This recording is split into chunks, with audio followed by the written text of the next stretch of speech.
Hey, catching up with some back reviews and trying out new tech with the green screen, which is why the format looks a little different with me seated. Let me know what you think. Given that I have to assume that even people like me who really liked the original 1989 movie Willow long ago stopped thinking they'd ever do anything else with this property, I can't even begin to tell you what I might have thought a sequel series to it might have been about, or been like. But safe to say the answer probably wouldn't have been anything close to what they ultimately made here, which isn't to say it doesn't feel like part of the same property. I mean, it does, in the sense that anything can when fleshing out a not all that fleshed out 80s swords and sorcery property in this decades later. More just that in spite of being probably the deepest does anything under 40 even care about this nostalgia revival property in the Disney Lucasfilm legacy sequel canon, the new Willow is also a thing so thoroughly of its own moment, populated mainly apart from the returning title character Warwick Davis, with a youth-centric cast playing their ages or younger and a general vibe that feels almost militantly unconcerned with meeting either the tonal or have we seen this before expectations of genre fans who've been down these roads before. If nothing else, it's disarming in how committed it opens and then remains to hitting zero middle ground between Generation Z freshness of its heroes and the play the hits every Fantasy Quest story ever structure of its narrative, giving the whole thing a plucky, both feet firmly planted earnestness that, if you can give yourself over to it,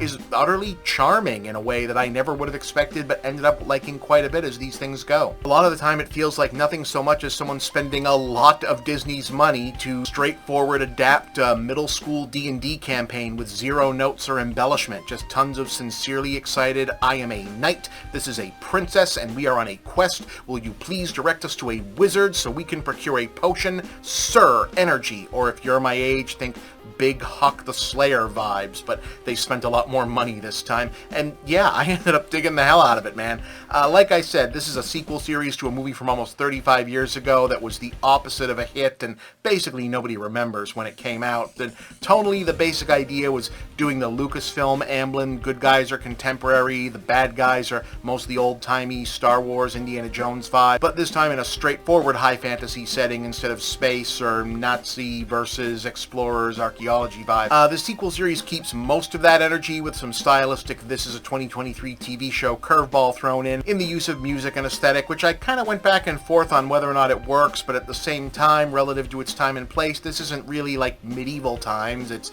not even technically Earth when you think about it, or at least there's nothing that says it's supposed to be, you know, relative to reality. Plot-wise, we're picking up a generation or so after the first movie, which was about protecting a baby from an evil sorceress who didn't want her to grow up into a rival. In this new one, we find out there were significantly more bad guys who wanted the same thing for bigger, more complicated reasons. There's an abduction and a rescue mission involving characters who are the twin sons and daughter of Val Kilmer and Joanne Wylie's characters from the original, and a party mix of a knight, thief, bard, royal with wanderlust tag-along who you're not supposed to guess is not just there by coincidence, and so forth, assembled to find Willow and go get them back. Like I said, it's doing a template, and that's almost the point here, an expansion of the same mild subversions of the original, like the powerful wizards being two old women, the hero being a little person, the good-evil role swapping thing happened between Mad Mardigan and Sorsha. Here it's more mixing specific Fantasy Quest dynamics, and as you've probably heard by now, the extremely welcome arrival of both Lucasfilm and Disney's first, right from the get-go, at least female-female romantic leads in Princess Kit and Jade the Knight, who are both just delightful. It's kind of welcome that despite the inevitable, hey, don't fuck this up expectations that are going to be inevitably placed on them as a double act, they're both allowed to be still young heroes in a Lucasfilm project, i.e. earnest, plucky, not that bright, and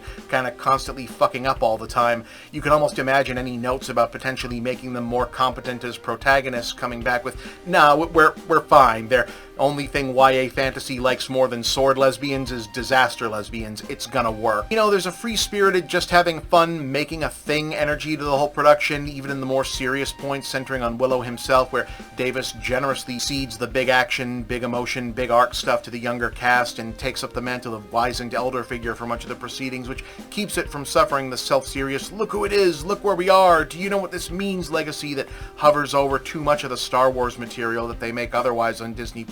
You know, this is a light romp. I had a great time with it. I hope they make more. Call it a 7 out of 10. Check this one out. I really was surprised by it.